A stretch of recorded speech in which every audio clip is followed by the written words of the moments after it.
materi yang kedua ini akan dipaparkan oleh Bapak Abdul Kholik Eskom. Nah, kalau Bapak Ibu sudah melihat layarnya, Bapak Ibu tentu sudah tahu materi kita pada pagi hari ini berbicara tentang toko online berbasis Android.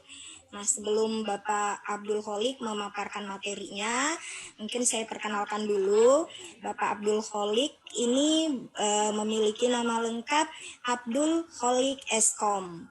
Nah, seperti sudah disampaikan oleh host kita tadi di awal, Bapak Kholik ini adalah founder dari Sagu Sanov ya, salah satu kanal yang dimiliki oleh Igi itu adalah Sagu Sanov. Nah, foundernya itu adalah Bapak Abdul Kholik Eskom.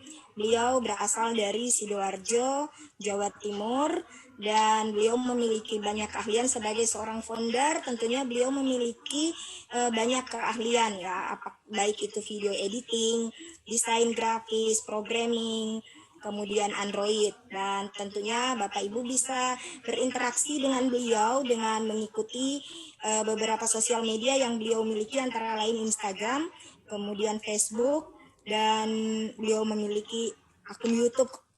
Kalau nggak salah ini ya, saya baca di biografi beliau.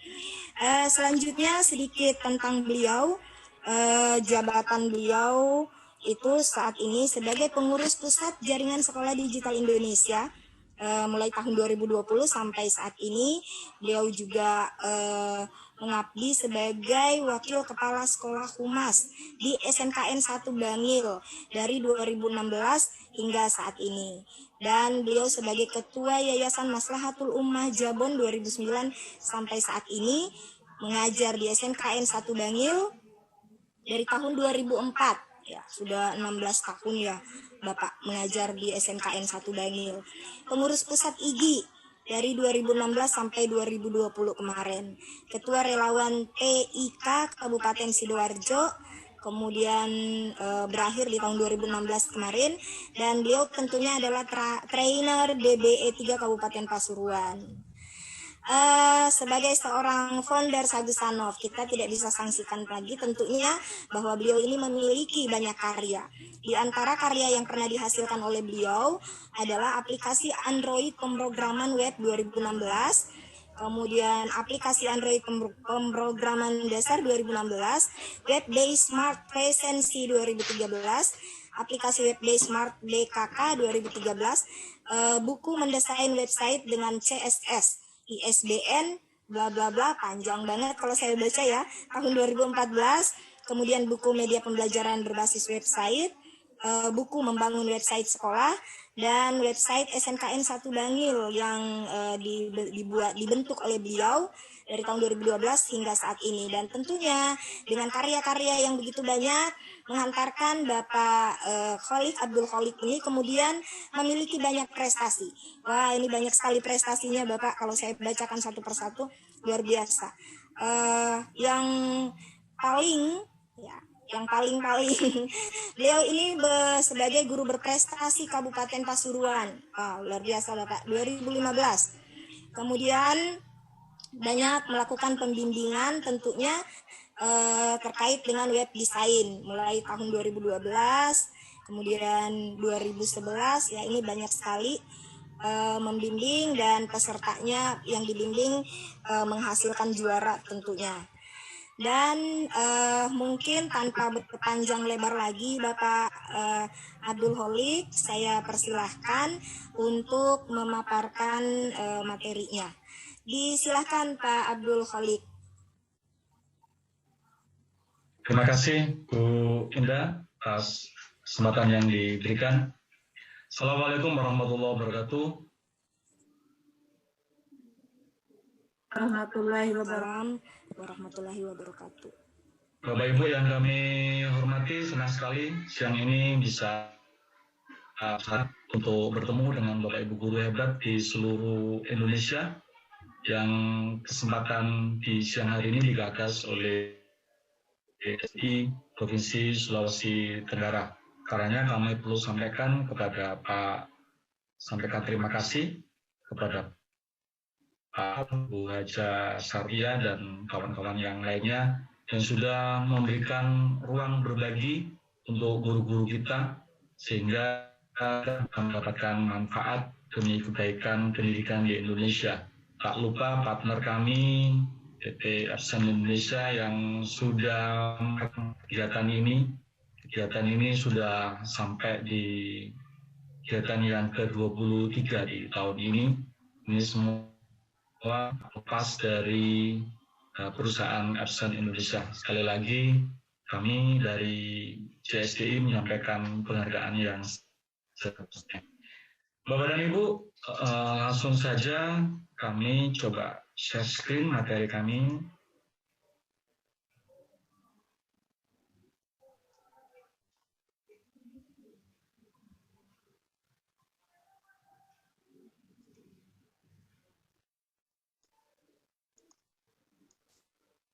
Baik, saya konfirmasi dulu apakah tampil sudah Bapak Ibu? Sudah tampil, Pak. Sudah. Baik, Bapak dan Ibu, kali ini saya berbagi desain ya. Sekali lagi kita mendesain aplikasi toko online dengan software Figma. Nah, apa ini dengan pendidikan? Jadi latar belakang saya adalah guru di SMK dan di SMK itu Bapak dan Ibu kami diminta untuk menghasilkan produk atau jasa sehingga mampu digunakan oleh pada saat mereka menjadi alumni itu bisa menggunakan keterampilan dalam menciptakan produk ataupun membuat produk ataupun melakukan kepada klien. Itu adalah harapan yang ingin ditumbuhkan ataupun diharapkan oleh pemerintah kita terhadap sekolah menengah. Nah, saat ini pemerintah memperkuat lagi peran SMK itu dengan mendorong supaya menjadi wirausahawan di SMK ini didorong dengan diberikan banyak supporting, bantuan fisik maupun bantuan modal untuk mengembangkan bagaimana SMK itu memang sudah mendekati atau berperilaku seperti layaknya sebuah industri kecil di dalam sebuah sekolah. Nah, satu program sekarang lagi ya, untuk itu ada Teaching Factory, ada Center of Excellence COE, ada SMK Pusat Keunggulan. Semua ini adalah diharapkan memang untuk mewujudkan itu. Karena itu kebetulan saya di Humas itu sekarang pertanyaan alumni itu ditanyakan dua hal, alumni kita itu bekerja atau kuliah. Nah, sekarang pertanyaannya sudah ditambah lagi, bekerja, kuliah, ataukah berwirausaha. Nah, itu di dalam penelusuran alumni itu sudah mulai ditelusuri. Itu Bapak Ibu sebagai sekolah yang diharapkan untuk membuat produk, tentunya tidak produk itu dibuat, tentunya harus dijual, kan itu harus dipasarkan, sehingga apa yang sudah dibuat ini memang nampak kepada anak-anak khususnya bahwa memang wirausaha itu menjanjikan. Terus terang Bapak Ibu sampai hari ini persentase wirausaha itu masih kecil, karena saya bertanya ke beberapa alumni itu memang kurang minat di wirausaha. Kenapa? Karena mereka harus menyiapkan skill dan modal. Kalau misalnya kerja di industri, ya cukup hanya menggunakan tenaga, kan itu ya, hanya menggunakan tenaga tanpa harus berpikir yang macam-macam untuk menyiapkan salah satunya. Nah, tetapi yang dilupakan adalah bahwa ketika anak-anak itu bekerja di industri sebagai karyawan itu ada masanya, ada lifetime-nya. Karena kami mengamati bahwa status yang bekerja di industri hari ini itu sebagian besar itu menjadi karyawan kontrakan. Sehingga kalau baik berkontrak ya sudah wassalam. Sementara dengan mengarah kepada wirausaha itu mempunyai jangka yang panjang. Tetapi memang perlu diakui bahwa memang di awal itu ibaratnya effortnya memang harus besar. Ketika ini sudah jalan, maka ini akan bisa menopang kehidupan bukan hanya untuk si alumni, tapi juga secara nasional akan berkembang dengan baik. Ini akan mampu menumbuhkan ekonomi. Nah, untuk itu Bapak Ibu, nah itu sebetulnya kok mendesain aplikasi toko online, apa urusannya sama sekolah? Nah, Bapak dan Ibu, dalam sebuah aplikasi toko online ya, kalau ngomong aplikasi berarti yang jalan ya di Android ataupun di iPhone ya. Maka flowchart-nya hampir mirip seperti ini. Nah, ini saya mencoba untuk membuat flowchart, tetapi sekali lagi flowchart ini juga bisa juga diaplikasikan untuk yang berbasis website.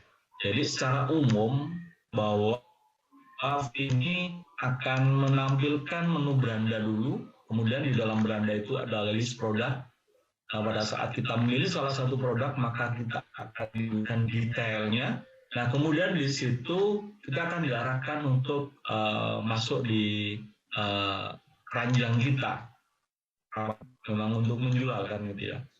Namun Bapak Ibu pada saat kita mau masuk di keranjang, kita akan ada satu pertanyaan, apakah kita sudah login atau belum. Kalau belum, maka kita akan dihantarkan untuk sign up. Kalau misalnya sudah, maka kita akan diarahkan ke halaman keranjang atau nah, pada saat kita belum login, maka kita diarahkan ke halaman login. Nah, halaman login itu kita sudah punya akun atau belum. Kalau belum, maka kita akan diarahkan untuk register atau pendaftaran. Kalau sudah, maka kita diarahkan untuk langsung login. Intinya Bapak dan Ibu di proses ini untuk melakukan verifikasi bahwa yang menggunakan aplikasi ini itu sudah terdapat database kita, database toko online kita. Data ini penting untuk melakukan tindakan-tindakan lanjutan, misalnya untuk menawarkan produk baru, menawarkan diskon dan seterusnya. Nah, manakala masuk di dalam halaman keranjang, maka user melakukan check out, kemudian masuk di halaman check out, kemudian pilih ekspedisi dan membayar. Nah, di sini kita menggunakan satu API dari Mitrans untuk pembayarannya.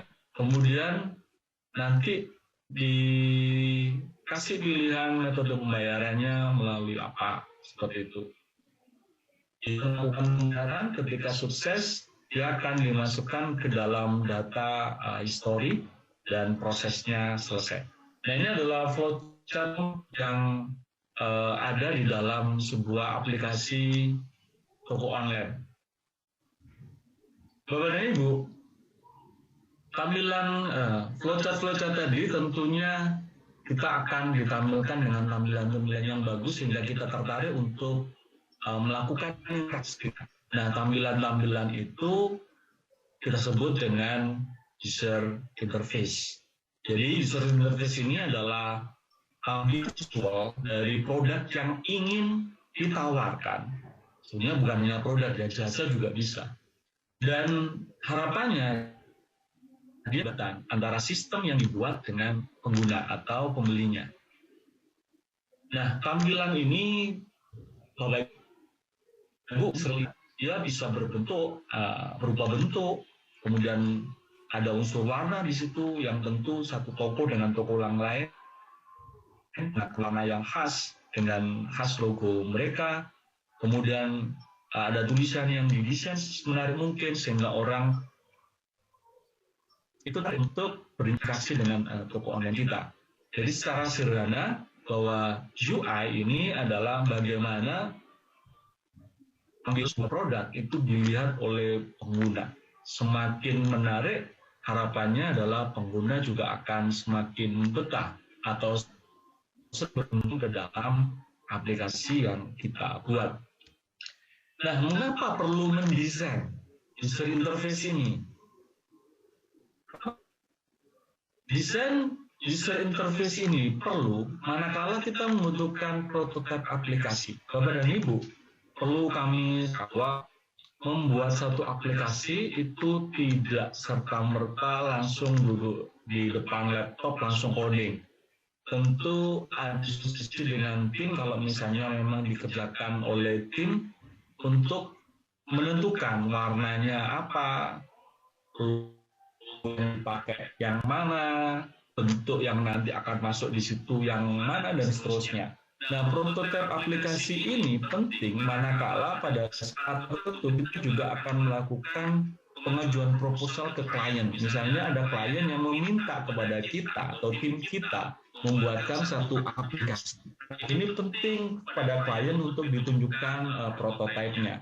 Atau prototipe ini ditujukan kepada pemodal. Sebagai tim pembuat program, kita juga dapat membuat prototipe yang nanti akan pemodalannya kepada pihak lain untuk memodali proyek kita. Seperti kita tahu Bapak dan Ibu bahwa di SMK juga perusahaan RPL yang bisa membuat aplikasi, namun kita juga tahu bahwa anak SMK itu tidak kaya yang kita harapkan. Mereka juga tetaplah anak-anak.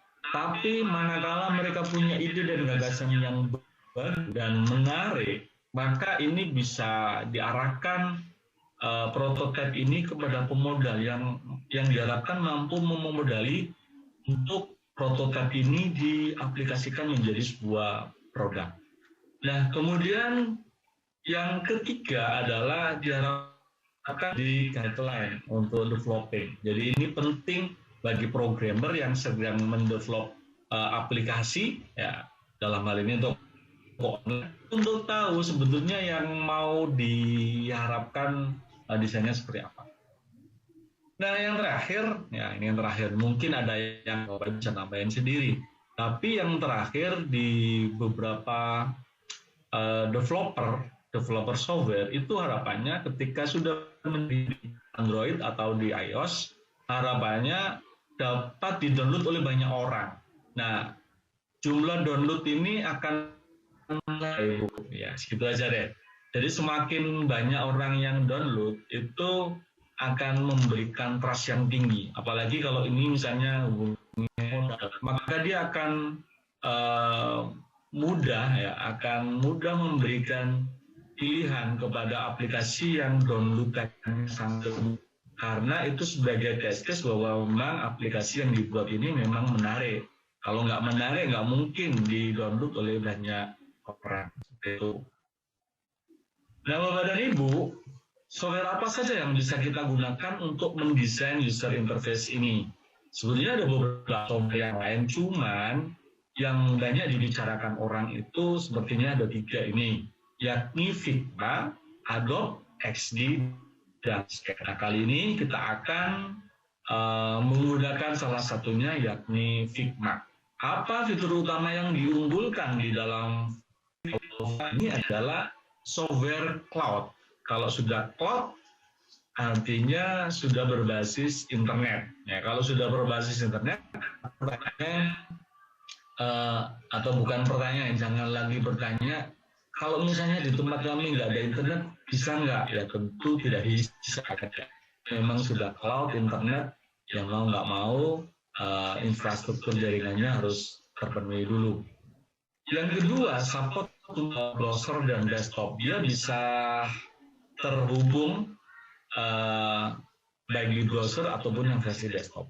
Kemudian tentu dengan model aplikasi cloud seperti ini, fitur kolaborasi secara real time itu akan biasanya. Jadi software-software yang cloud itu biasanya memang didedikasikan, diciptakan itu memang tujuan, salah satu tujuannya adalah biar bisa dikembangkan atau berkolaborasi. Kolaborasi di tempat yang berbeda, kolaborasi dengan orang yang berbeda, yang jelas mereka satu sama lain saling mengenal atau masuk dalam satu tim project tersebut. Dan yang keempat, memiliki fitur mirror. Nah, mirror ini yang tadi itu bisa komunikasi antara yang di cloud sama di desktop. Bapak dan Ibu, kelebihan Figma dari fitur kita ungkap lagi bahwa yang pertama jelas kolaborasi yang dilakukan secara real time. Dan bisa sharing file. Kemudian karena alat desain ini berbasis cloud, sehingga kita tidak perlu menggunakan tempat penyimpanan di dalam hard disk laptop ataupun di komputer. Sehingga desain atau proses mendesain kita itu bisa dilakukan dimanapun dengan catatan yang tadi harus ada koneksi internetnya. Kemudian yang keempat,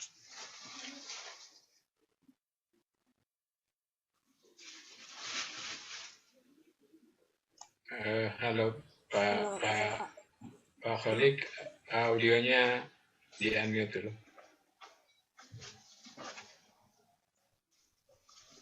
Baik.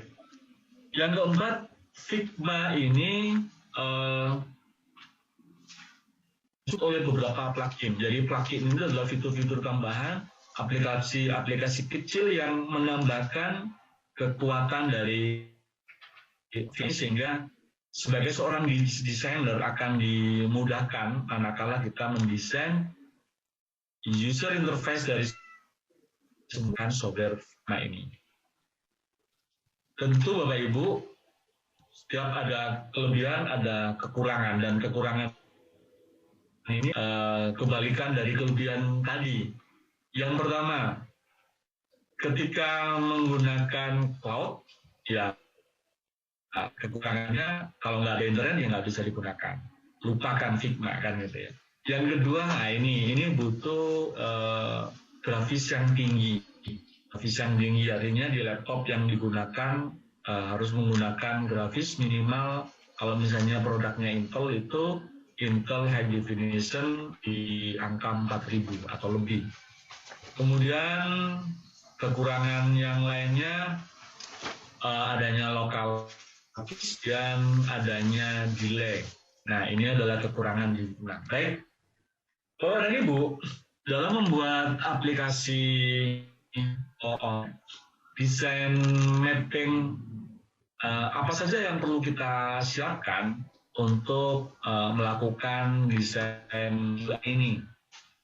Secara awal ya, ini saya bilang awal, ini untuk toko online sederhana, kita dapat melakukan proses desain di tampilan-tampilan ini. Yang pertama tentu ada welcome atau mungkin splash screen dan awal yang akan tampil kepada pengguna kita. Nah, ini tentu diharapkan yang menarik sehingga orang akan mau menggunakan lebih dalam lagi. Kemudian login, sign up ini karena displaynya tidak selebar display laptop, biasanya prosesnya itu tidak cukup hanya satu halaman, karena itu kita bisa tambahkan di halaman selanjutnya. Home sebagai tampilan utama. Nah, kemudian ada profile. Nah, di home ini akan ditampilkan biasanya ada list produk. Tapi selain di list produk juga di home biasanya juga ada slider untuk slider promo barang dan bisa jadi juga ada informasi-informasi tambahan. Nah, untuk di list produk, pada salah satu produk, maka produk itu perlu dibuatkan desain untuk detailnya. Nah, pada saat detailnya ini tertarik seseorang, maka dia bisa klik button keranjang karena itu dibutuhkan desain untuk keranjangnya. Kemudian yang terakhir adalah desain user interface untuk checkout-nya. Jadi ini Bapak dan Ibu, user interface dari konten sederhana yang bisa kita lakukan. Kalau misalnya sudah besar banget, tentunya ya tidak sesederhana ini.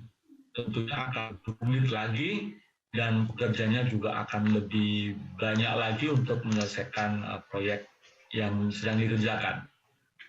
Nah, Bapak dan Ibu, saya akan tunjukkan inspirasi desainnya dari mana. Dalam mendesain kita, untuk pemula, itu sebaiknya banyak melihat referensi. Kita bisa tahu sebetulnya pasar hari ini tuh tampilan desain yang model apa yang sedang disenangi. Sehingga sebagai desainer pemula itu bisa melihat salah satunya. Nah, salah satu tempat yang saya rekomendasikan kepada Bapak adalah dribble.com. Jadi di sini ada desain-desain yang kita bisa amati, tiru, dan untuk digunakan di dalam desain kita. Nah, yang pertama tentu kita lakukan sign up, kita daftarkan, kemudian setelah itu nanti kita login. Dan mendaftar ini bisa mengisi manual atau Bapak Ibu mendaftarkan akun yang sudah dimiliki. Nah, kalau menggunakan akun Google, maka bisa pilih akun yang Bapak Ibu miliki. Nah, karena kita fokusnya dalam desain di mobile, kita bisa pilih kategori mobile dan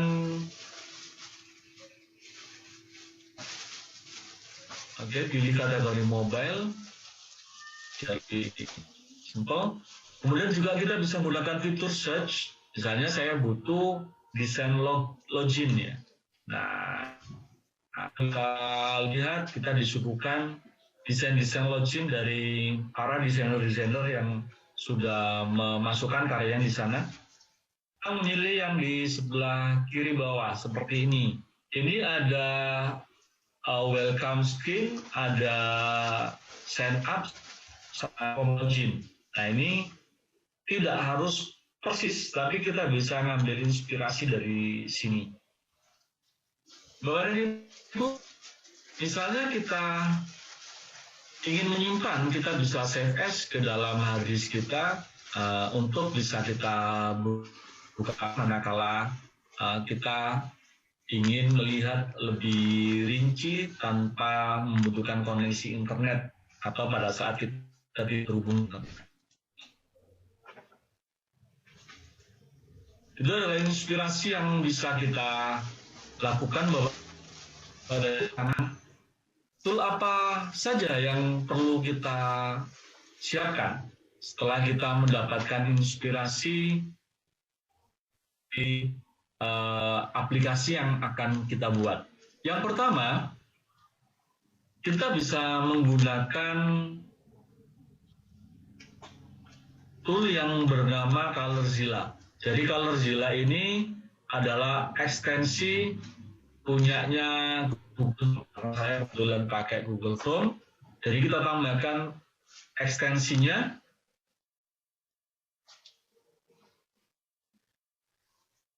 Kita buka store-nya, kemudian kita masukkan Colorzilla. Untuk mengambil warna yang ada di desktop. Yang tampil itu bisa diambil warna untuk bisa kita tiru. Kita install, kita tambahkan, kemudian, nah ini sudah terinstall. Setelah terinstall seperti ini, kita bisa cek kembali di ekstensinya apakah sudah. Nah, itu sudah masuk Bapak dan Ibu, ColorZilla versi 2, dan kita bisa melakukan proses untuk pin ya, untuk menyematkan ColorZilla ini di dalam di posisi, sehingga pada saat kita gunakan itu akan lebih mudah. Nah, seperti itu gambarnya pipet, dan memang dia digunakan untuk pipet warna. Setelah kita menggunakan aplikasi utamanya yakni Figma. Nah, Figma ini sama seperti yang lain, maka perlu bisa sign up menggunakan akun Google yang kita miliki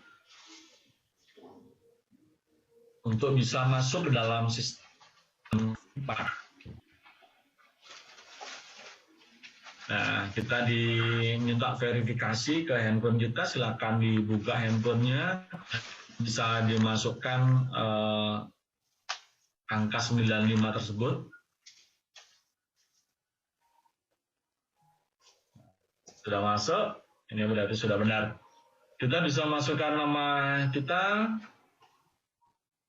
kemudian masukkan pekerjaan kita, dan kita klik count. Ini cepat Bapak Ibu ya, cepat langsung kita siapkan. Untuk timnya, kita bisa nuliskan tim yang nanti ngerjakan proyek kita. CSDI, dan teman yang menjadi tim kita bisa kita kasih linknya supaya gabung di dalam proyek yang kita kerjakan. Kita bisa free Bapak Ibu, ya biar nggak bayar. Ya. Kalau ada yang nggak bayar, kenapa bayarnya? Itu semboyan kita kan.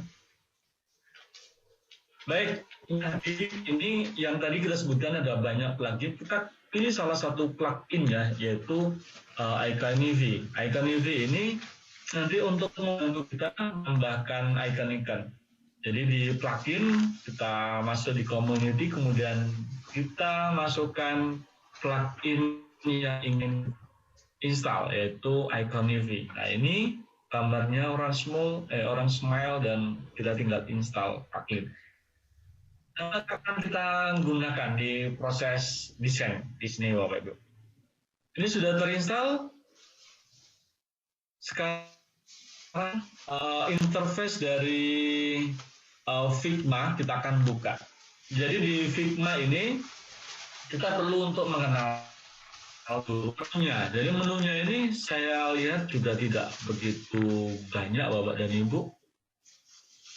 Jadi kita masuk di design file, kita coba mengenal menu-menu yang ada di sana.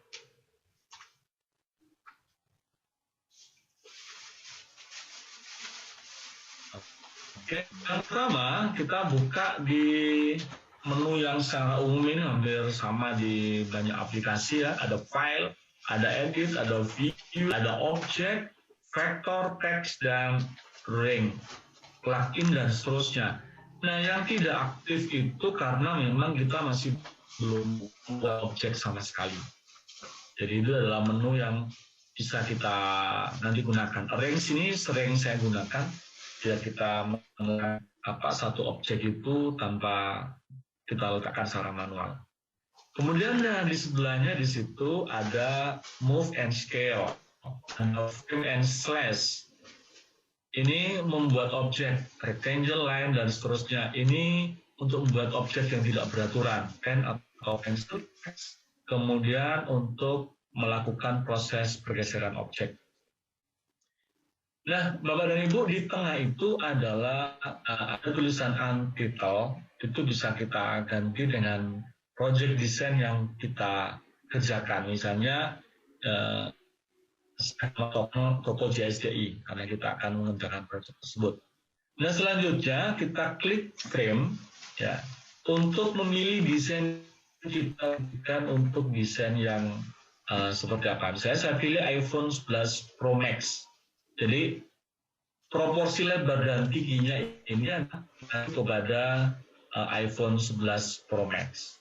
Nah, untuk di layernya kita ganti karena kita akan membuat yang adalah layer welcome. Baik, sekarang kita lanjutkan untuk memulai mendesain, menggunakan mendesain tampilan layer welcome.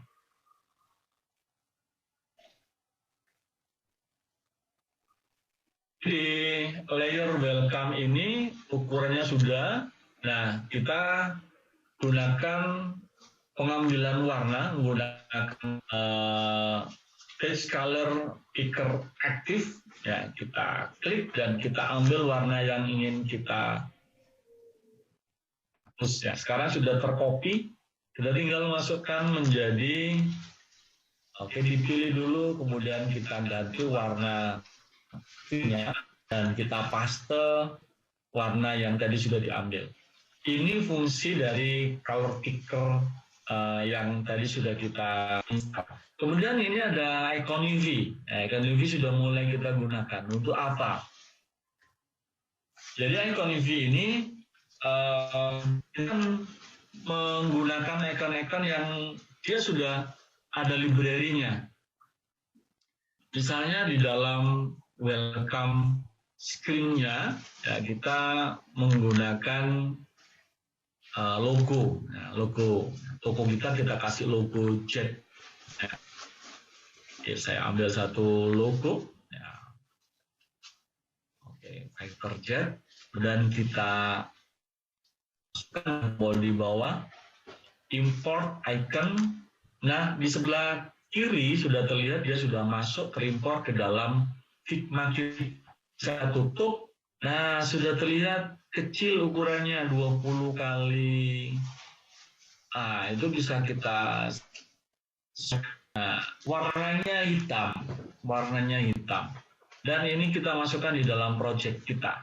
Nah, jadi itu sejajar bisa digeser ke arah kanan sehingga dia bagian dari layer welcome. Nah, seperti itu. Nah, vektor itu artinya gambar ini gambar vektor bukan image. Jadi dia sebetulnya bisa kita manipulasi warna dan lainnya karena dia adalah vektor bukan image. Nah, bedanya vektor dan image, kalau image sudah nggak bisa dilakukan proses edit material. Nah, ini warnanya bisa dengan cepat dirubah karena memang vektor. Sekarang kita tambahkan teks menggunakan tool teks, tulisannya adalah JSDI gitu ya, atau toko JSDI. Untuk fontnya seperti di Microsoft Word yang lain ada perkataan, kemudian ada line-nya. Nah, di sini kita gunakan arrange, kemudian line horizontal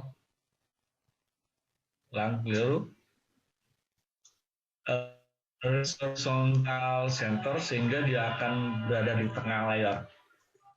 Nah, ini tinggal disesuaikan. Kemudian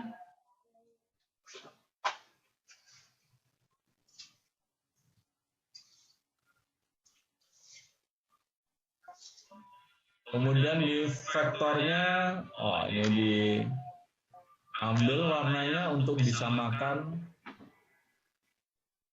Cari warna fill-nya diganti dengan warna jet-nya. Warna jet-nya di copy kemudian dalamnya sudah cocok sepertinya. Potato condensate, oke. Kemudian, nah, stroke-nya ini kalau diaktifkan, warnanya disamakan, maka menjadi tebal seperti itu. Oke.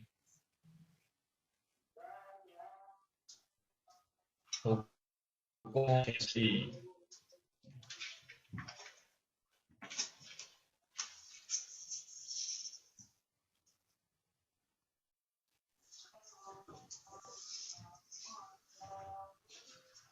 Oke, selanjutnya kita lihat di sana ada button ya untuk login atau sign up. Kita menggunakan rectangle. Kemudian warnanya bisa kita sesuaikan. Nah, ini bisa kita geser ke warna putih. Bapak dan Ibu bisa membuat rounded di situ. Jadi biar sudutnya itu melengkung. Nah, kita lagi gunakan range tool supaya posisinya langsung di posisi center seperti yang kita inginkan. Kemudian kita butuh menggunakan teks ya.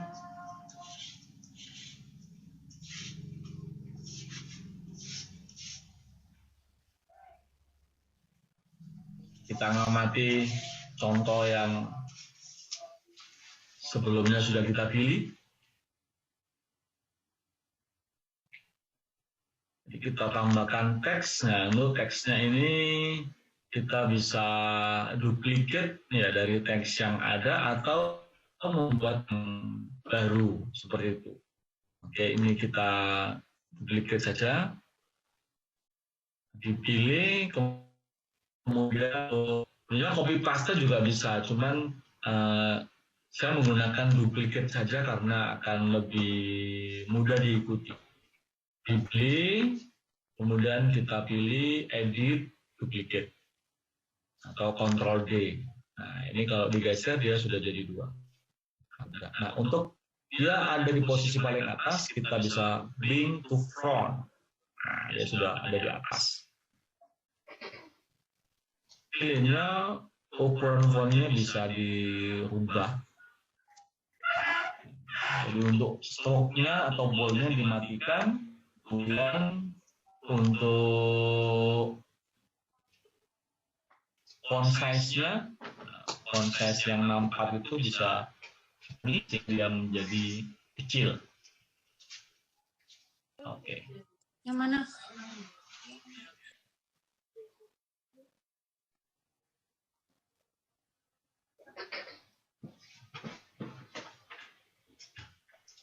Oke, teksnya bisa diarahkan ke posisi yang kita inginkan. Kemudian kita bisa ganti.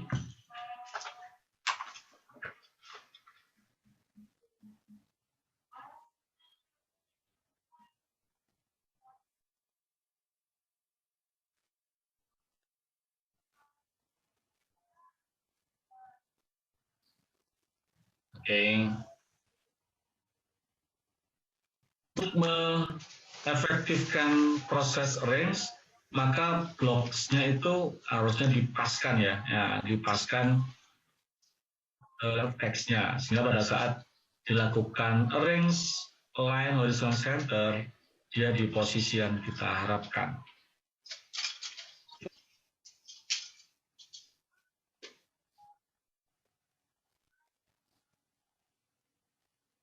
Oke. Ada space sehingga dia nggak persis di tengah. Oke. Untuk satu button selesai, untuk button keduanya kita bisa lakukan duplicate dan ditarik, nah, seperti itu.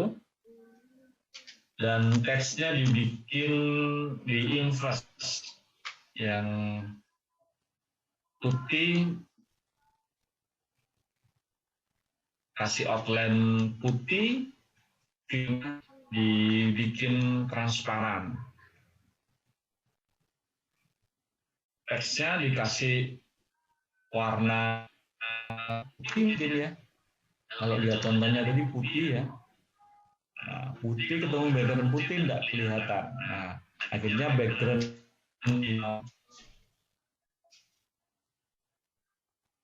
di dalam button yang bawah itu kita kasih warna yang senada dengan seakan-akan transparan seperti itu. Teksnya diganti dengan sign up.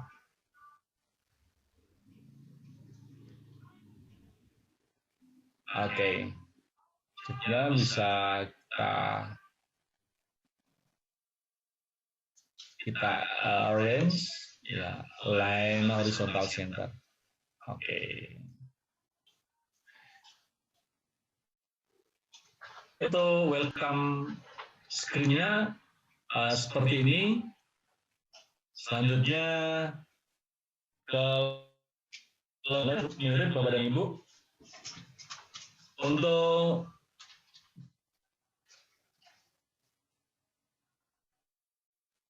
bentuknya mirip. Jadi yang berbeda atau teknik yang kita gunakan bahwa satu desain yang sudah kita buat sebelum sedikit untuk kita gunakan sebagai desain lanjutannya. Nah, untuk desain yang sudah kita anggap selesai bisa bergerak, maka bisa kita kunci. Nah, untuk di login ini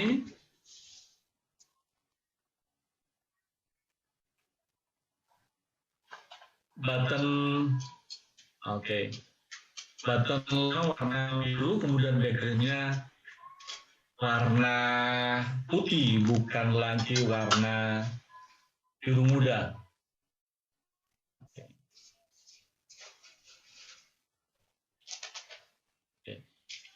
Ini kita cepatkan 2 kali lipat ya, karena biar cepat ya. Oke.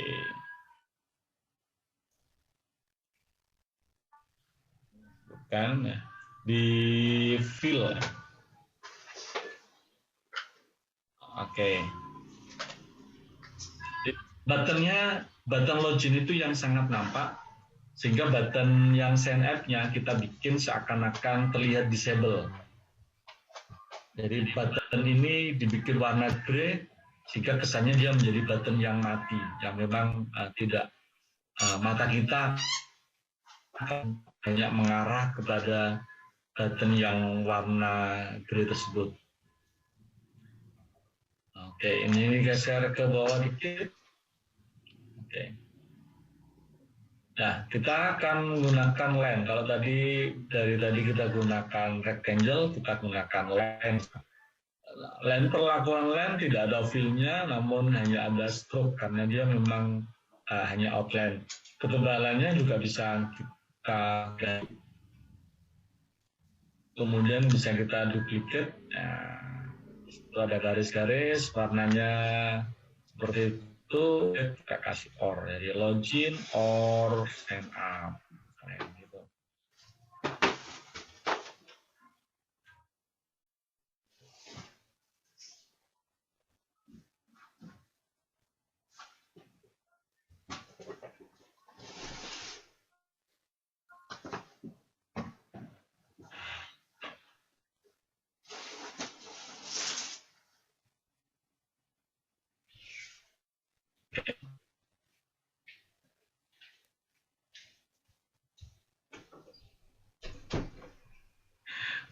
Oke, untuk sekedar ngopi warna ya, untuk duplikasi warna yang akan kita gunakan.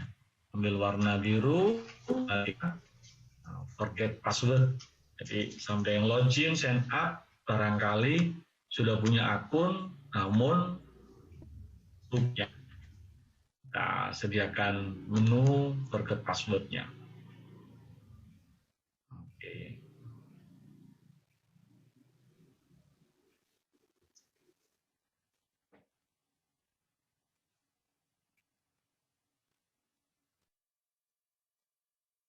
Oke, kita desainnya dari bawah karena button yang selesai dari bawah.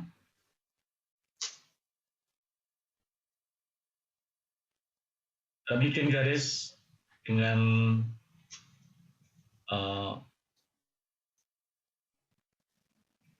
kita duplicate. Oke, ini untuk input ya, input dari email passwordnya. Nah, kita butuh lagi masuk di icon UV untuk mencari email, ya ini untuk username-nya adalah email. Kemudian kita butuh lagi untuk tombol ceknya ya. Nah, ini untuk tombol cek ini nanti kita gunakan. Kemudian password ini kita pilih yang gambar gambar gembok ya. Maka ya ini biasanya untuk diluruskan di password.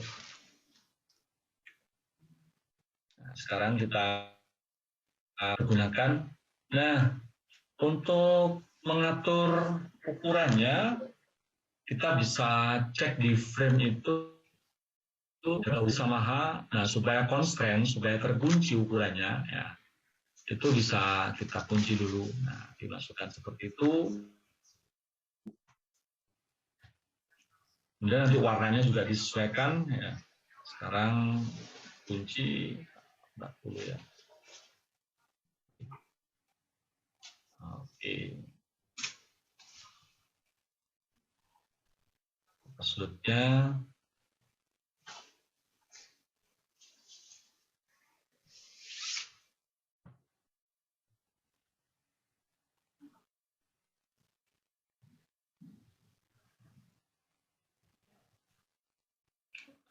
oke.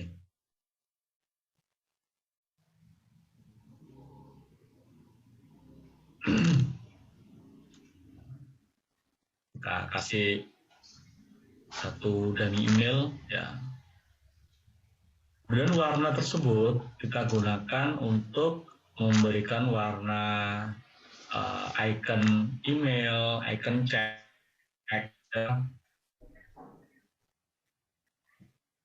Kemudian untuk gembok dan matanya kita kasih warna grey. Karena ini yang sedang aktif adalah memasukkan emailnya. Seperti itu.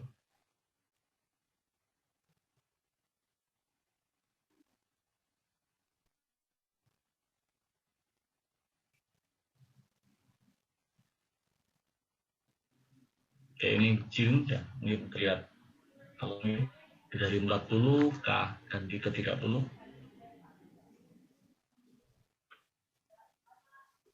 Oke. Tulisan passwordnya kita rubah sehingga seperti itu.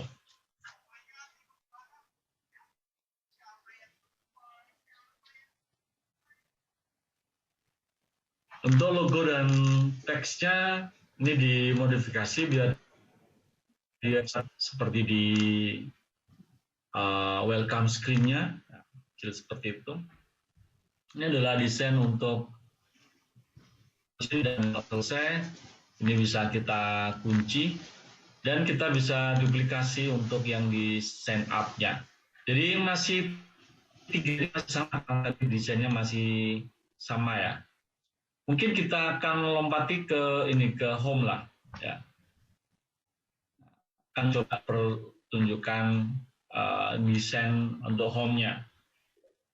Nah, karena kita lewati, maka kita sebetulnya sudah mengerjakan welcome, setup, dan kita sekarang copy dari setup. Nah, ini kita percepat, cepatan 2 kali sehingga kelihatan cepat. Durasi. Jadi sebetulnya kita duplicate, tetapi banyak yang kita hapus karena kita berbeda dengan desain yang ada di sign up.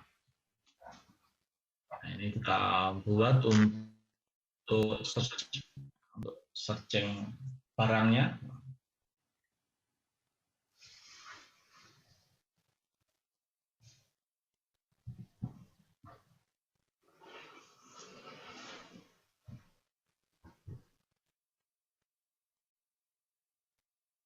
Ini untuk slider image ya, desain untuk iklan ya, biar geser-geser ya.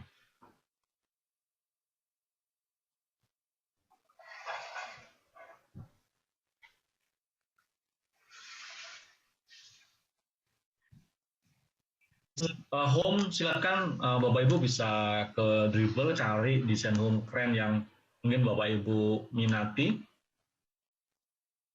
Slide. Ya. Ini misalnya yang di baris ketiga ini saya inginnya nanti nampilkan kategori produk. ada prosesnya. Sudah punya aset, tinggal duplikat. Nah, ini terlalu besar, kita bisa atur sehingga jadi di Figma ini terus terang memang kita banyak dibantu dengan fitur-fitur yang ada. Desain dari UI ini bisa lebih cepat.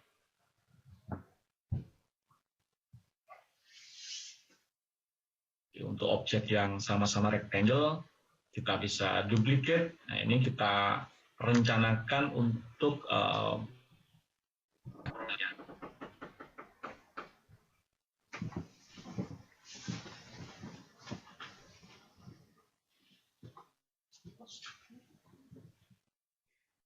nah, di produk itu nanti ada alokasi gambar, kemudian teks sama button.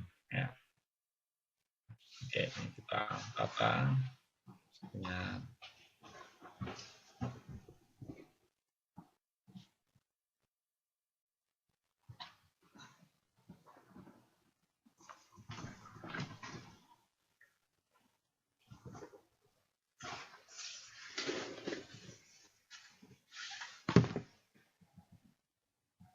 Oke, di bawah itu adalah pembuatan buttonnya untuk warna isian, Bapak Ibu, itu fill. Untuk yang luar, istilah di sini adalah stroke ya, mirip sama kalau di Corel itu adalah outline-nya. Oke. Nah, kalau sudah ada bisa tidak lagi gunakan color picker, tetapi kita klik referensi warna yang ingin kita copy dan ambil warnanya. Oke, misalnya warnanya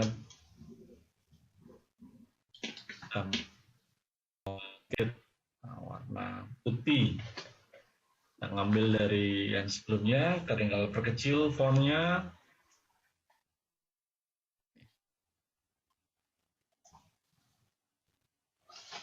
Untuk yang di kategori yang di baris ketiga itu ada bayangannya karena efek drop shadow. Jadi di menu sebelah kanan itu ada efek drop shadow. Itu langsung terkesan kelihatan cantik. Figma ini saya memang sangat menarik ya untuk desain. Tapi jadi kalau itu harus punya koneksi internet. Nah, ini kita tambahkan untuk satu di bawah ya. Nah, jadi kita akan buat menu footernya.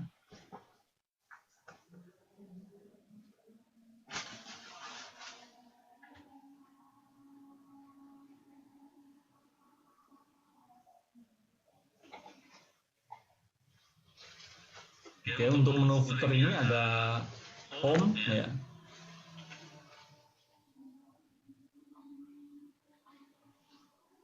Nanti kita tambahkan juga dengan icon-icon yang diperlukan. Jadi ini kita kecilin home. Kemudian kita duplicate dan pakai sebelah kanan kita kasih menu profile. Jadi profile ini untuk mengganti profile kita bisa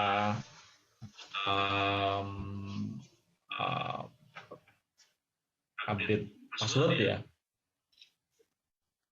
atau ganti profile yang lain. Oke, yang tengah juga kita kasih satu menu ya. Kita bikin menu kategori sehingga pada saat orang mau klik lebih banyak tentang kategori yang ada di toko, menekan tombol kategori yang ada di bawah.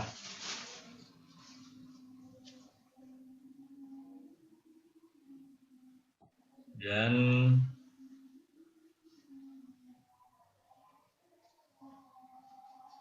kita duplicate, ada kategori produk di barang.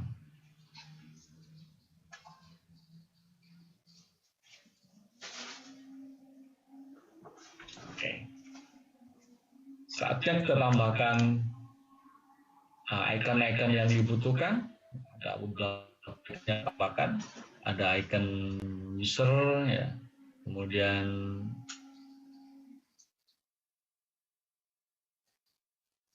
menjajah biar dia masuk di dalam desain yang aktif. Kemudian ada search.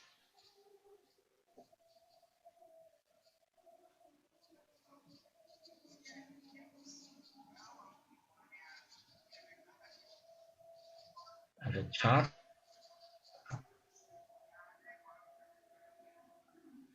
Ada home juga.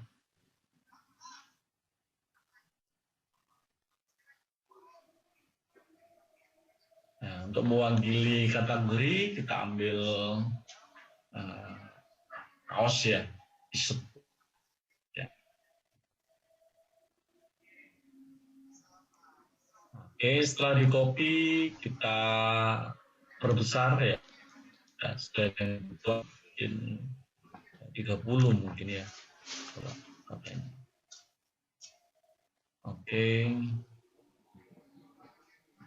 Nah, oke, warnanya bisa kita berubah jika diinginkan.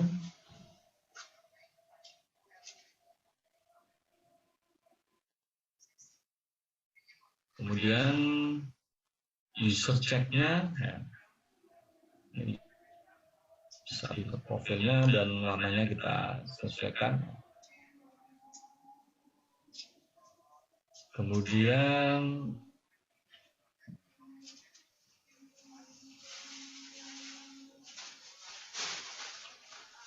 untuk home-nya yang belum ya.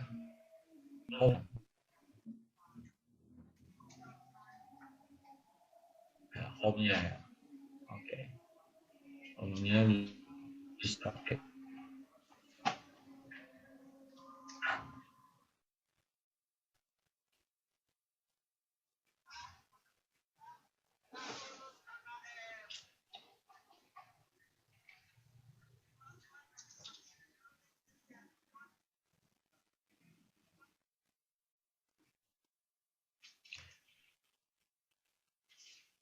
Baik, menu di bawah ini ketika sudah selesai,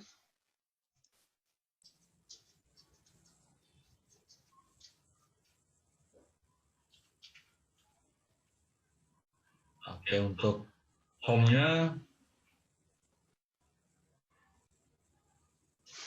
warnanya juga disesuaikan hingga sama.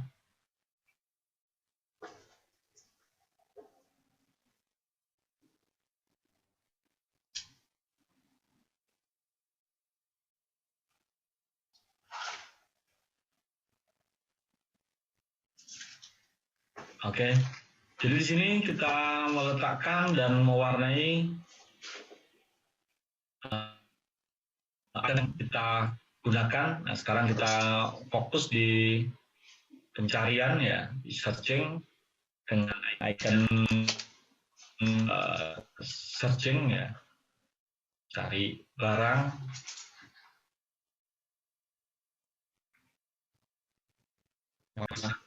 Kita sesuaikan untuk di ikonnya, baik yang icon keranjang maupun icon searchingnya. Dan sepertinya terlalu lebar, ya bisa dikecilin. Dan ini bisa naik.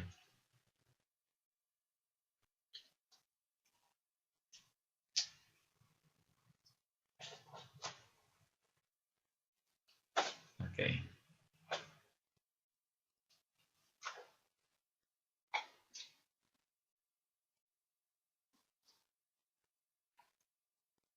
Dan hasilnya, oke, untuk home-nya tadi disesuaikan lagi ya. Lalu ya. Oke. Home dikasih warna putih, seakan-akan dia yang saat ini sedang. Sementara yang lain masih seperti itu. Baik, ini adalah tampilan untuk formnya, dan mungkin cukup. Sementara sebetulnya masih ada detail, cuman mungkin sebelum saya lanjutkan, saya kembalikan dulu ke host. Barangkali mungkin ada yang mungkin kita bisa diskusikan ya untuk pembuatan desain dari aplikasi toko online ini. Saya kembalikan ke host dulu. Iya, oke. Terima kasih Pak Holly. Saya menyimak nih satu demi satu gerakanku. Mouse-nya Pak Holik nih mendesain toko online yang menggunakan aplikasi Figma ya, Figma. Oke, Bapak Ibu, ini cukup panjang dan sangat detail. Pak Holik udah menjelaskan kepada kita dari awal, memberikan gambaran, rancangan bagaimana kita mendesain toko online dengan Figma ini. Dan Bapak Ibu mungkin yang penasaran, masih ingin tahu lebih banyak, nih Pak Holik memberikan kita kesempatan untuk kita diskusi terkait apa yang sudah dipaparkan Pak Holik. Ini saya penasaran nih Pak Holik, akhirnya ini seperti apa ya gitu. Tadi saya menyimak gitu. Kursor-kursornya Pak Holik kerja kemana, dia ternyata banyak aplikasi tambahan Pak Holik ya yang dibutuhkan untuk mendesain sebuah aplikasi toko online seperti ini. Saya jadi terbayang Pak Holik dengan aplikasi Lazada, kemudian Shopee yang biasa saya gunakan. Oh ternyata seperti ini desainnya ya. Cuman mungkin desain yang mereka gunakan itu udah lebih komplit ya. Sederhananya seperti overview-nya seperti yang ditampilkan oleh Pak Holik tadi, luar biasa. Baik Bapak Ibu, silahkan mengklik icon raise hand jika ada yang ingin ditanyakan terkait hal-hal yang sudah disampaikan, dipaparkan oleh Pak Holik tadi dengan membuat aplikasi toko online. Disilakan Bapak Ibu. Ya, saya sempat screenshot tadi sedikit Pak Holik apa yang dipaparkan gitu. Ada beberapa aplikasi yang tambahan ya, seperti untuk mendesain kalau ini ya covernya ya ada dribble tadi tuh. Saya coba-coba nyari nggak dapat ya, ternyata huruf D-nya itu ada 3. Nah itu sebenarnya iya, ternyata fungsinya itu sebenarnya untuk apa Pak Holik, kalau boleh saya tahu dari dipaparkan tadi saya belum melihat di bagian mana diletakkan aplikasi yang didesain dari dribble itu. Oke. Bu Indah, saya inginin dulu. Ini share screen-nya sudah mati ya ini ya? Enggak, masih kelihatan Pak. Masih kelihatan. Ini PowerPoint-nya Pak ya? Holik. Iya. Iya, saya mau coba matikan ya ini. Ini enggak gimana nih.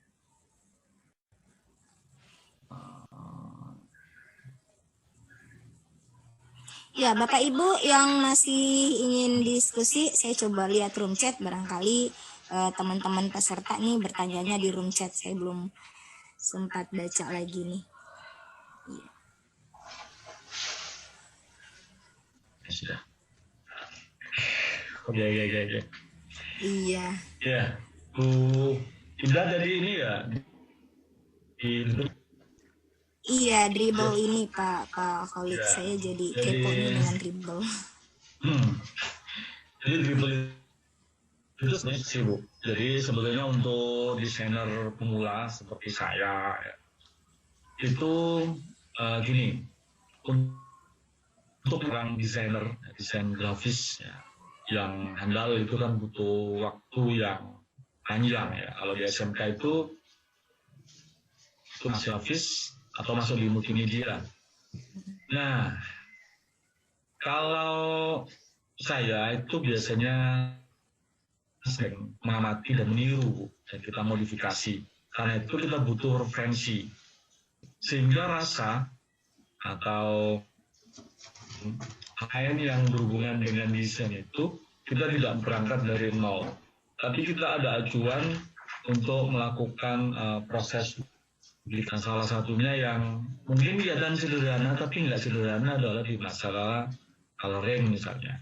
Jadi kenapa sih kok tadi warna birunya seperti itu gitu ya? Kok nggak ngejreng banget dan seterusnya. Nah itu tentu desainernya sudah search warna-warna apa yang memang hari ini tuh memang lagi booming di pasar, sehingga itu bisa diambil. Nah itu fungsi dari dribble, Bu. Jadi kita bisa melihat contoh-contoh desain. Jadi dribble itu kayak satu marketplace yang desainer untuk menunjukkan karyanya. Nah, sebetulnya harapannya karya-karya yang ditampilkan di sana itu harapannya, atau kalau misalnya nggak laku dijual di situ, terus setidaknya portofolio pembuatnya kan ada di situ. Sehingga harapannya kalau ada orang yang desainnya dan dia nggak punya kemampuan untuk mendesain, dia bisa call yang bersangkutan untuk mengerjakan project yang diinginkan.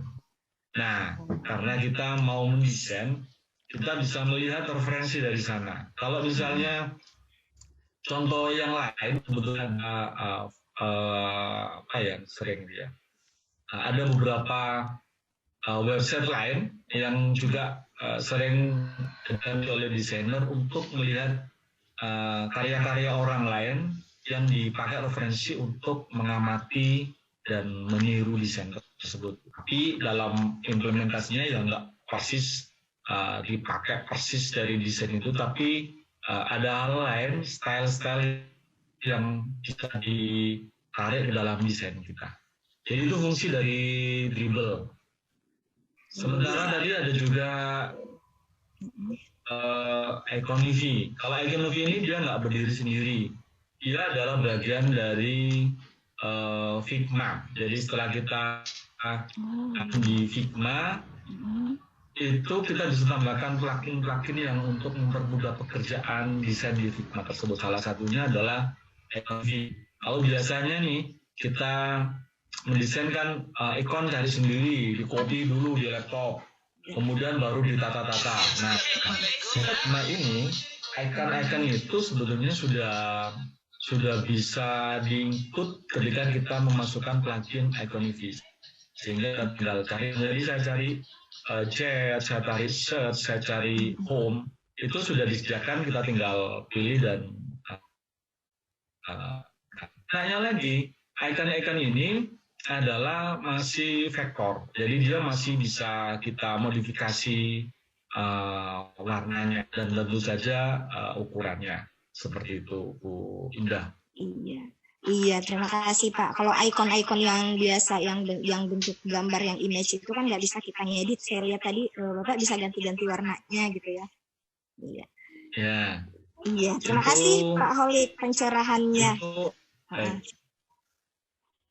Ya, selanjutnya ini ada pertanyaan Pak dari Pak LYSM. Siapa ya, singkatan nih kayaknya namanya.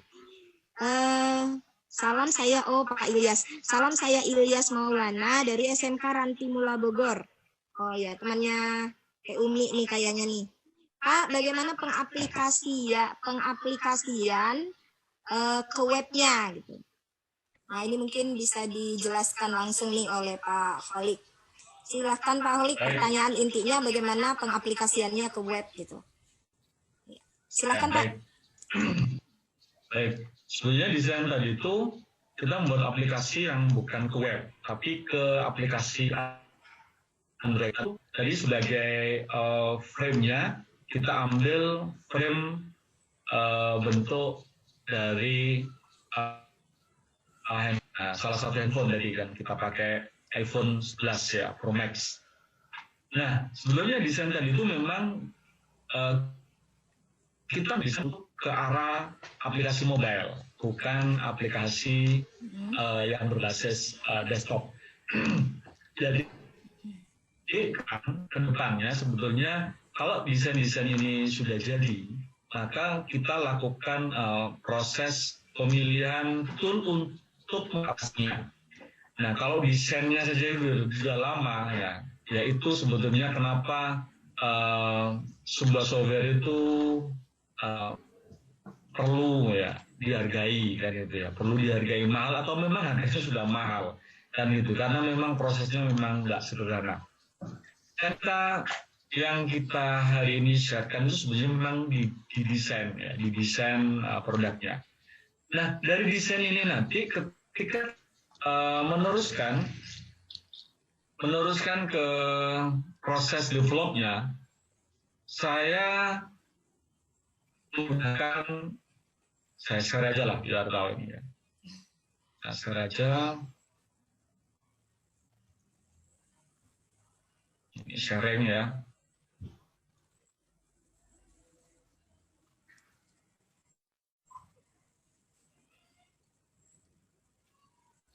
Ini.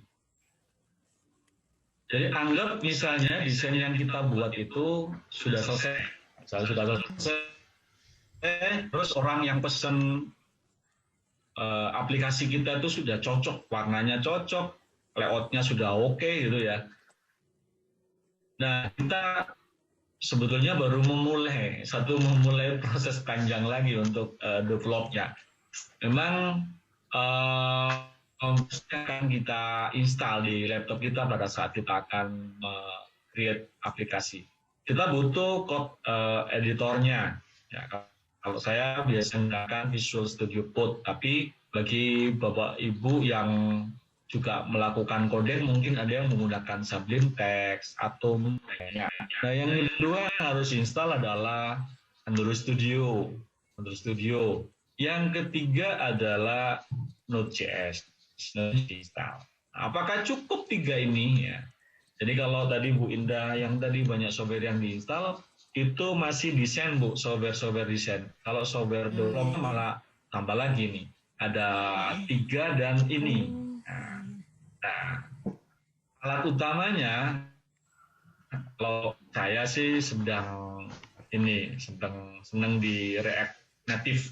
Jadi di React Native ini yang bahasa pemrograman ya basis JavaScript yang kita gunakan. Kemudian nanti jelas ada database-nya. Login, sign up-nya di database. Kita butuh namanya database Firebase. Seperti itu. Jadi memang ini langkahnya masih panjang sebetulnya untuk proses menjadi sebuah aplikasi Bu Indah.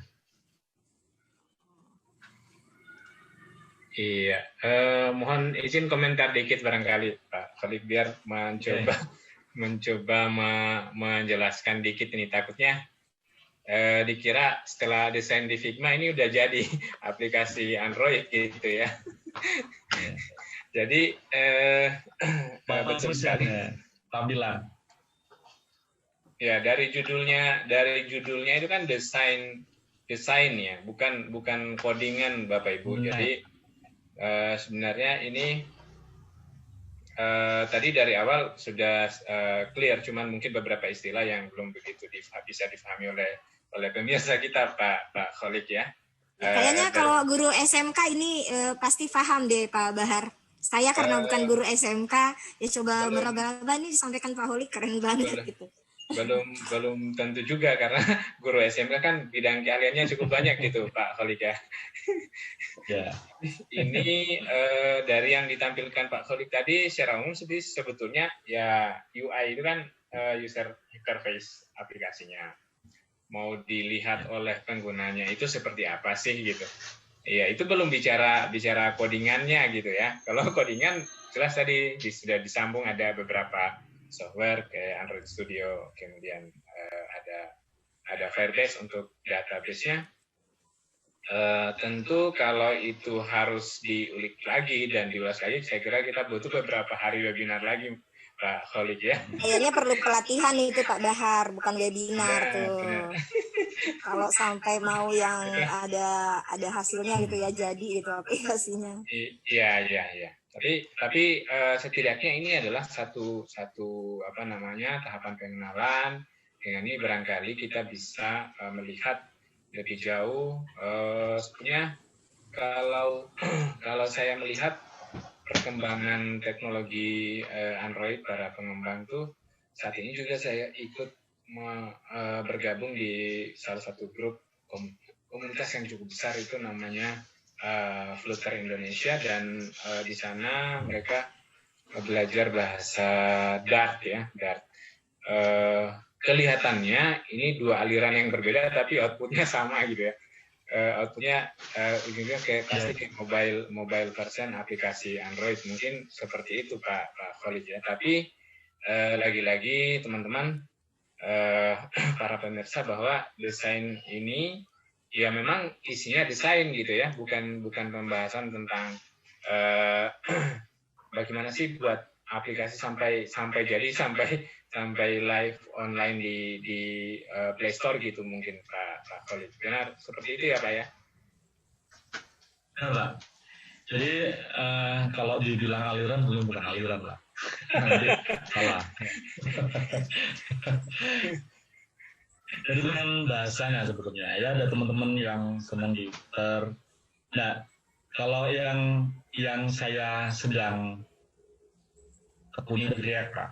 Jadi kenapa kok React? Ya, alasannya tentu bagi yang nggak mau pakai React tentu gampang gitu ya. Nah, di React ini dia basicnya adalah di JavaScript, sehingga pada saat kita menguasai satu pemrograman ini, itu sebetulnya juga bisa digunakan untuk pemrograman bukan hanya di Android, tapi juga ke iOS, dan juga bisa digunakan untuk penanganan back-end-nya Pak, artinya berbasis website dengan satu bahasa. Nah, yang Pak Badri di Flutter itu ya saya sendiri juga belum pernah dalami, karena ya harus kita pilih kan yang apa yang paling kita nyaman. Misalnya kalau yang selama ini untuk pembuatan aplikasi-aplikasi yang saya gunakan di Smart PKK, Smart Humas, itu kan base-nya adalah PHP. Nah, itu saya framework FootMaker, tapi yang framework yang lain kan juga banyak. Nah, seperti itu. Karena nggak mungkin juga kita mengoperasikan di semua akhirnya. Kalau di saya sih mending satu kita pilih dan itu kita tekuni.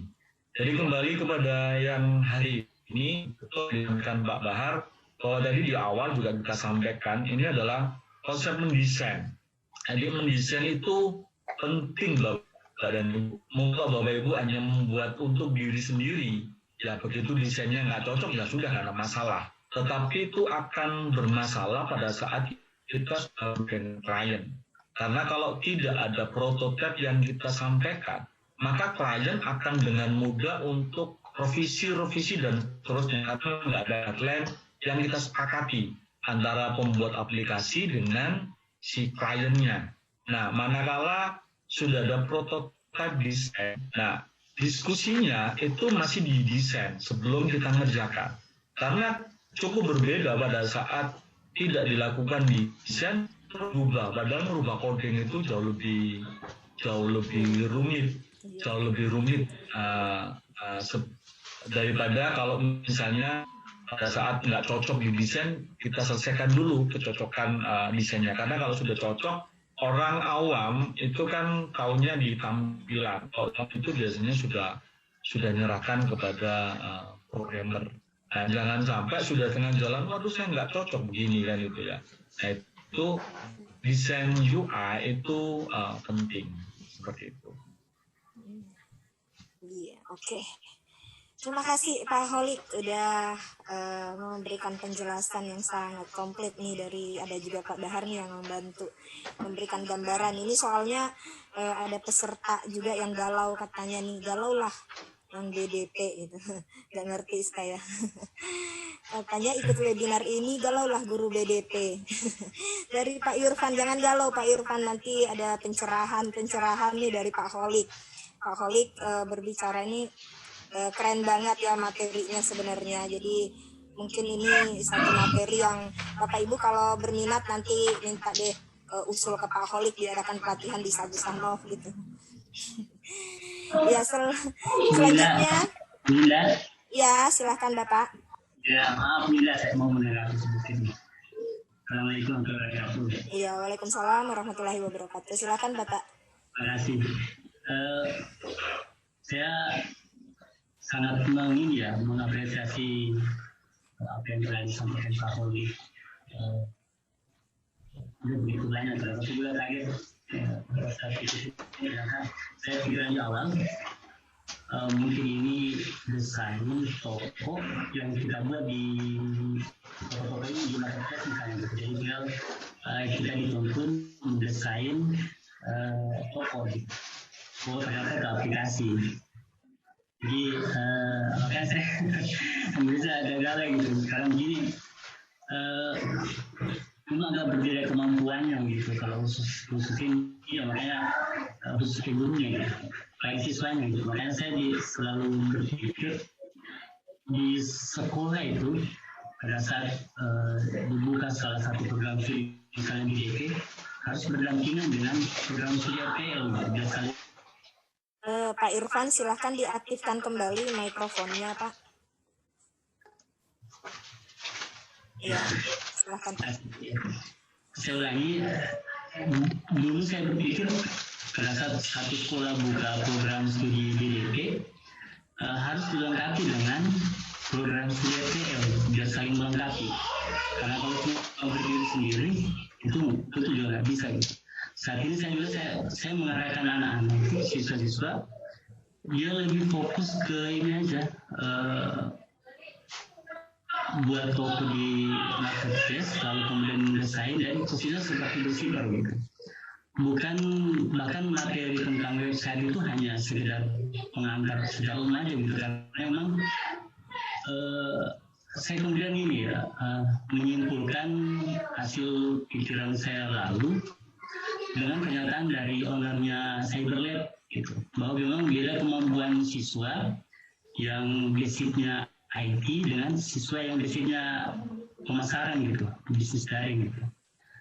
Siswa IT susah diajar lambat perkembangannya ketika diajar pemasaran gitu, bisnis. Juga sebaliknya siswa pemasaran agak lambat juga diajar masuk ke IT digital seperti ini. Oleh karena itu ya itu aja, saya cuma mengatakan itu apa yang saya tuliskan gitu. Ini hanya menjelaskan kegalauan ya Pak, mengapa galau gitu ya dari sisi gurunya gitu. Ya terima kasih Pak. Bisa dikomentari Pak Khalid terkait dengan kegalauan Bapak. Ini dari kegalauan Pak Irfan nih karena yang benar-benar ikut bisa merasakan barangkali dari Pak Holik juga sendiri pengalaman gimana gitu ya terkait dengan kalau saya menyimak tadi perlunya dukungan dari satu jurusan terhadap jurusan yang lain karena memang kalau tadi bahwa ketika membuka satu jurusan itu harus didukung oleh jurusan IT juga bidang keahlian IT misalnya di SMK maka saya menyimak berarti ini harusnya ada satu paduan yang tidak terpisahkan antara keduanya atau gimana Pak Khalid kalau terjadi di SMK 1 Bangil kalau nggak salah ya tempat tugasnya Pak Khalid bisa dikomentari mungkin Pak silakan.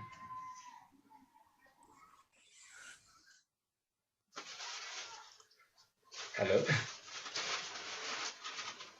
Pak Holik bisa diaktifkan mikrofonnya dulu Pak Holik. Soalnya ini masih mute. Iya. Okay. Baik, Pak Irfan SMKN 1 berapa ini, Mbak? Enggak clear ini. Kendari, Mbak. SMK 1 Kendari. Oke. Terima kasih. Salam kenal Pak Irfan. Jadi begini, Pak. Terima kasih, Pak. Jadi sebenarnya hal yang seperti ini itu saya teringat dengan Sagu Sanov 5 tahunnya. Jadi sebetulnya hari ini guru-guru berbagi itu malah saya mengamati itu malah yang mau berbagi itu berlomba-lomba untuk mencari orang yang mau bergabung di dalam webinar. Dan ini tentu berbeda dengan 5 tahun dulu, Bapak juga tahu itu. Nah, pada saat 5 tahun yang dulu kita berbicara tentang pembuatan media sederhana dan di Android itu tuh orang anggapnya luar biasa. Padahal itu adalah hal yang biasa bagi developer di luaran. Tetapi luar biasa ketika itu disampaikan oleh guru. Nah, tetapi hari ini Pak, dengan yang dilakukan beberapa tahun yang dulu, akhirnya orang merasa dekat. Oh ternyata guru juga bisa. Guru juga bisa, meskipun nggak semua orang juga akan punya ketertarikan dengan. Nah ini sebetulnya memang saya tidak bisa, mungkin saya tidak dalam artian saya orang semua menjadi desainer, semua menjadi seorang programmer. Ini kan kita ngomong dulu sebelum masuk ke sekolah.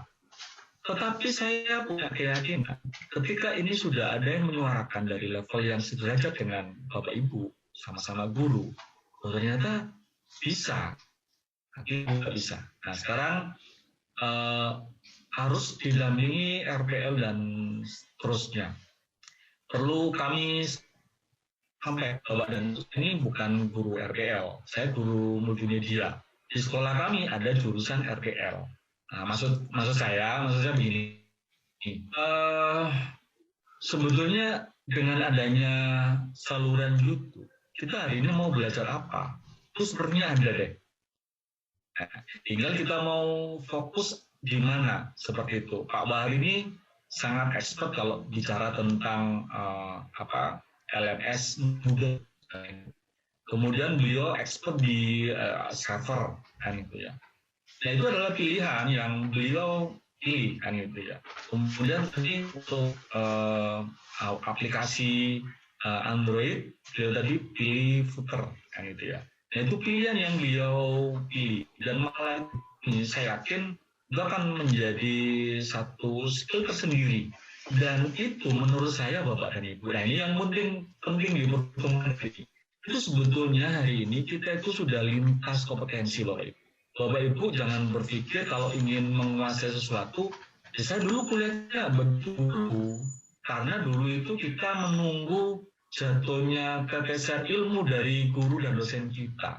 Namun hari ini guru dan dosen kita itu tetesannya bukan hanya bersumber dari Bapak Ibu guru atau Bapak Ibu dosen, tetapi hari ini saluran sosial media YouTube atau mungkin yang lain sudah banyak yang sudah berbagi ilmu dengan begitu terbukanya. Tidak harus membayar juga banyak. Ilmunya sangat bagus-bagus. Tinggal kita mau ambil yang mana. Jadi mungkin ini untuk menginspirasi saja bahwa untuk menggerakkan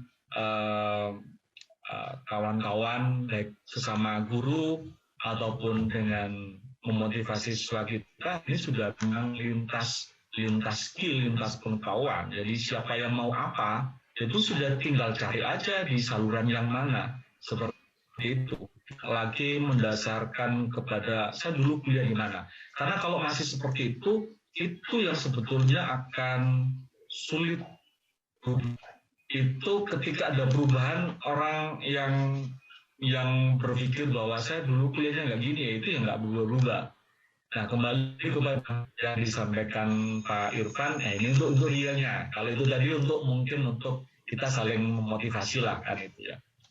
Nah untuk real, manakala anak itu sudah punya produk dan kita nggak usah pusing-pusing untuk membuat toko sendiri, sudah bisa kita pakai dan itu free.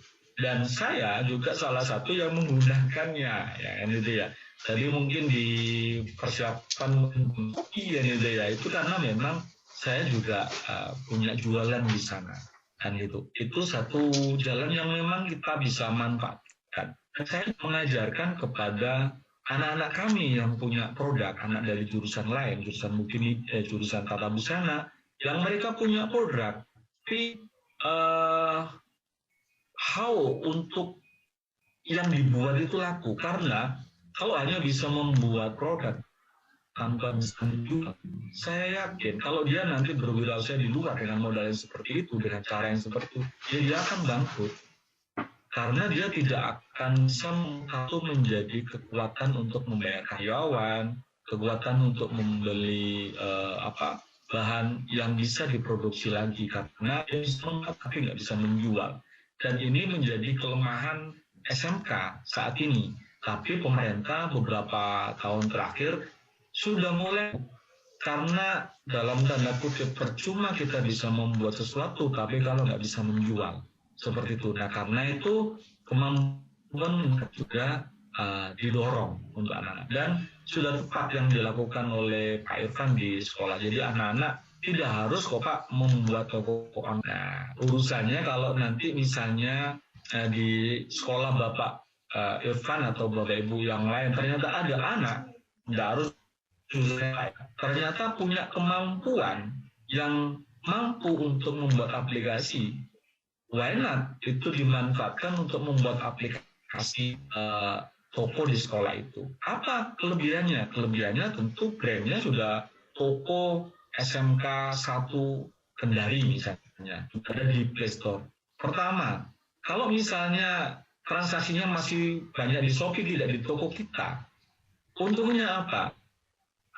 Kan di alumni kita, Pak. Ada kebanggaan di anak-anak kita. Terus terang, Pak, kalau di portofolio yang tadi disampaikan oleh siapa tadi ya, itu saya sebenarnya banyak membimbing, ya. Bukan prestasi pribadi tapi banyak membimbing, karena itu memang kita desain Pak dulu Pak, kita desain anak-anak di Bangil itu, Pak. Jadi anak-anak itu kalau dulu awal-awal saya jadi guru saya bilang, nah kita kayaknya perlu juga tampil di provinsi. Itu yang menang itu ini dari Surabaya, dari Malang. Dia kan ngomong, ya itu kan anak Surabaya Pak, itu kan anak Malang, yang kota-kota besar, ya nggak usah, nggak heran kita Pak. Nah saya akhirnya saya dibuat satu bosan. Saya harus menciptakan satu orang pemenang dari sekolah ini. Saya buat buku dan seterusnya supaya menciptakan satu pemenang. Apa? Ketika ada yang menang itu ternyata efeknya benar Pak. Dia sudah nggak bisa ngomong, itu anak Surabaya, itu anak Malang. Saya bilang ngomong, ini anak Bangil yang menang. Dari situ dia ada kedekatan. Oh ya ternyata anak Bangil bisa menang. Nah dari situ akhirnya dari tahun ke tahun itu ada mulai. Dan ini yang coba ya ini hari ini sekedar berbagi Bapak dan Ibu, bukan bermaksud apa-apa ya, karena terus terang sebagai warga negara saya ingin bangsa kita itu ada perubahan sekecil apapun, dan saya mencoba untuk merubah itu dari kita. Satu, untuk saling memberikan informasi yang ada di sekolah masing-masing supaya ini bisa punya dampak meskipun nggak besar. Saya selalu sering bilang ke teman-teman, kita harus terus berubah meskipun nggak besar. Di dalam ISO itu yang penting ada perubahan, nggak besar nggak masalah, yang penting tidak sama dengan yang kemarin. Berubah sedikit, 0,0 digit dari sebelumnya nggak masalah, yang penting ada perubahan dan berbeda dari tahun sebelumnya. Nah, ini yang saya sangatkan ke diri saya pribadi dan ke orang-orang di sekitar. Mungkin itulah kalau cerita ini, semoga nggak membosankan. Begitu Pak Irfan, Bu Indah, sama Pak Bahar. Iya, oke, terima kasih Pak Holik. Wah, mencerahkan sekali ini yang disampaikan Pak Holik. Ini kita udah waktu pukul 5:03 di waktu Indonesia Tengah nih, waktu Indonesia Kendari nih, Sulawesi Tenggara. Mungkin satu pertanyaan terakhir nih Pak Holik, bisa dijawab dengan singkat biar Pak Ibu Eka ini nggak galau juga nih. Nah ini kan tadi Pak Holik ceritanya mau buat aplikasi online ini, banyak sekali tuh aplikasi-aplikasi tambahan yang harus diinstal, di-download, kemudian diinstal. Nah ada nggak jenis kapasitas laptop gitu yang bisa jadi rujukan untuk digunakan? Jangan sampai misalnya laptop seperti saya ternyata nggak bisa, sering hang gitu. Ada nggak Pak Holik? Silakan Pak. Baik, terima kasih Bu Indah. Pertama Fitma, ini kita bicara tentang desainnya ya. untuk yang Figma itu kan kalau cloud itu sebetulnya syarat mutlaknya harus ada koneksi internet. Nah, yang kedua tadi cloud itu butuh service, jadi VGA yang bagus. Jadi kayaknya memang butuh laptop yang punya VGA yang cukup bagus yang bisa jalan. Karena kalau enggak nanti akan jadi terkendala seperti itu. Jadi disebutkan kalau yang Intel yang 4.000 ke atas. Nah, nanti mungkin bisa lihat di spek masing-masing Bapak Ibu berapa, atau misalnya coba aja nanti masuk di Figma. Kalau misalnya ternyata ngadat-ngadat ya berarti mungkin spek laptopnya memang kurang. Itu kalau yang, tapi kalau Bapak Ibu juga terus melanjutkan, wah saya ingin belajar membuat juga kan itu ya. Maka untuk di Visual Studio itu memang juga membutuhkan membutuhkan laptop yang mumpuni. Mungkin itu Bu. Iya. Atau Pak Bahar mungkin bisa. Iya. Ini mohon izin ini Pak Kholik, karena waktu juga yang membatasi kita. Ini harusnya kalau melihat rundown penyampaian materi, harusnya saat ini sudah bisa masuk sesi kuis ya. Sesi kuis dari Epson ini. Soalnya materi Pak Kholik ini sangat menarik nih, jadi molor waktunya, keasikan dengerin pemaparan materinya Pak Kholik. Ya, silakan Dinda. Oh iya, oke, terima kasih Pak Kholik. Di sini saya lihat dulu rundown materinya. Nah, mungkin sebelum kita masuk ke sesi kuis, Pak Kholik mungkin bisa memberikan closing statement-nya terlebih dahulu. Silakan Pak. Baik, terima kasih Bapak dan Ibu.